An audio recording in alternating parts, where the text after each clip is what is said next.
الحمد للہ وکفا وسلام علی عبادہ الذین اصطفیٰ اما بعد فاعوذ باللہ من الشیطان الرجیم بسم اللہ الرحمن الرحیم ونزلنا علیک الکتاب تبیانا لکل شیء صدق اللہ العلی العظیم۔ ناظرین کرام، گزشتہ نشستوں میں قرآن پاک کے اعجاز اور بحیثیت نظام زندگی ہر دور کے لیے ممکن العمل ہونے کے بارے میں گفتگو کی گئی تھی۔ آج اعجاز قرآن کا ایک بڑا ہی عظیم پہلو میں آپ کے سامنے پیش کرنا چاہتا ہوں، اور وہ ہے قرآن عظیم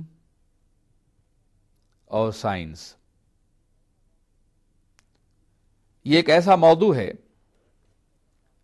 کہ جس پر مسلسل کام ہو رہا ہے اور نئے نئے انکشافات سامنے آ رہے ہیں۔ کلام الہی کا بغور مطالعہ کرنے والے یہ محسوس کر رہے ہیں کہ انسانی علم اور انسانی شعور، انسانی تجربے اور مشاہدے کا کوئی ایسا گوشہ نہیں ہے جس کے لیے اللہ کے مقدس کلام میں کوئی نہ کوئی بنیاد موجود نہ ہو۔ تحقیقات آج ہو رہی ہیں، انکشافات آج ہو رہے ہیں، خلا نوردی آج ہو رہی ہے، چاند پہ کمندیں آج ڈالی جا رہی ہیں، زمان و مکان کی وسعتیں آج سمٹ رہی ہیں، لیکن اللہ کے مقدس کتاب میں ان تمام امکانات کی وضاحت آج سے 1400 سال پہلے ہی سے موجود ہے۔ یہی وجہ ہے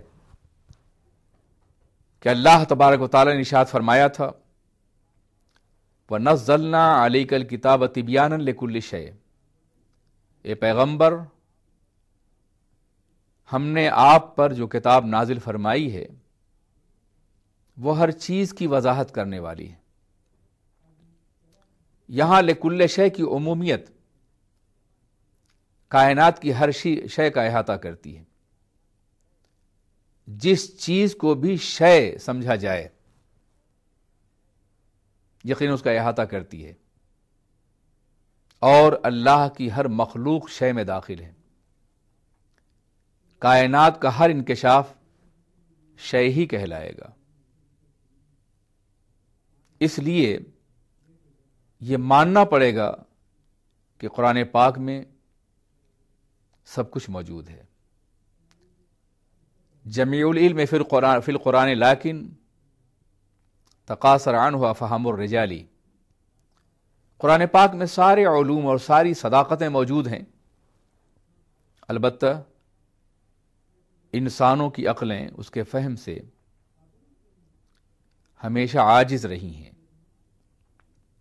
اپنے اپنے زمانے کے اعتبار سے انسان کو جن باتوں کی ضرورت رہی ہے، انسان نے قرآن پاک سے ان کو اخذ کیا۔ یہ بھی قرآن پاک کا حیرت انگیز پہلو ہے کہ آج سے 1400 سال پہلے کا انسان قرآن پاک کو جب پڑھتا تو وہ بالکل مطمئن ہوتا، اور آج کا انسان جب پڑھتا ہے تو بھی مطمئن ہوتا ہے۔ انہی آیات مبارکہ سے 1400 سال پہلے کا انسان اپنے دور اور اپنے تقاضوں کے مطابق قوانین رکھ کرتا تھا، اور انہی آیات مبارکہ سے آج کے دور کا انسان نئے مشاہدات اور نئی تحقیقات کے لیے بنیادیں فراہم کرتا ہے۔ جیسے جیسے زمانہ آگے بڑھتا جائے گا، قرآن پاک کی صداقت اور زیادہ نمایاں ہوتی جائے گی، اس لیے کہ قرآن پاک اس اللہ کا کلام ہے جس نے ساری کائنات کو پیدا فرمایا ہے۔ قرآن پاک دوسرے مقام پر ارشاد فرماتا ہے کل صغیر و کبیر مستطر، کائنات تخلیق کا ہر چھوٹا اور بڑا عنصر لکھا ہوا ہے پہلے سے، لوح محفوظ میں بھی اور کلام الہی میں بھی۔ اس لیے کہ کلام الہی لوح محفوظ ہی سے اتارا گیا ہے۔ کائنات کے معمولی سے ذرے سے لے کر کے، جسے آپ ایٹم کا نام دے سکتے ہیں، اور کائنات کی انتہائی وسیع حقیقتیں جنہیں آپ خلا اور سیاروں کے نام سے یاد کر سکتے ہیں، یا وہ دنیا جو ابھی عالم غیب ہے ہمارے لیے، یہ سب کچھ قرآن پاک کے اندر موجود ہے۔ ایک اور مقام پر اللہ کا مقدس کلام ارشاد فرماتا ہے وَلَا حَبَّةٍ فِي ظُلُمَاتِ الْأَرْضِ وَلَا رَطْبٍ وَلَا يَابِسٍ إِلَّا فِي كِتَابٍ مُبِينٍ۔ زمین کی تاریکیوں میں اور اندھیروں میں، جہاں کوئی چیز نظر نہیں آتی، ان تاریکیوں اور اندھیروں اور ظلمات میں جو تہ در تہ ہیں، کوئی اگر حبہ ہے، کوئی دانہ ہے، تو کتاب الہی نے اس کو بھی اپنے اندر محفوظ کر لیا ہے۔ اور کوئی خشک و تر، یہ رطب و یابس عربی زبان میں ہر شے کے لیے استعمال ہوتا ہے، اور کوئی خشک و تر ایسا نہیں ہے جو کتاب مبین کے اندر موجود نہ فرما دیا گیا ہو، جس کا ذکر نہ کر دیا گیا ہو۔ یہ کتاب مبین کیا ہے؟ اگر اسے صرف لوح محفوظ مراد لیا جائے تو بھی قرآن عظیم ارشاد فرماتا ہے بل ہوا قرآن مجید فی لوح محفوظ، یہ قرآن مجید ہے جو لوح محفوظ میں تھا۔ وَنَزَّلْنَا عَلَيْكَ الْكِتَابَ تِبْيَانًا لِكُلِّ شَيْءٍ فرما کر کے یہ وضاحت فرما دی گئی کہ جو قرآن پاک نازل ہوا ہے اسی کے اندر وہ سب کچھ ہے۔ تو قرآن پاک کائنات کی تمام حقیقتوں کا احاطہ کیے ہوئے۔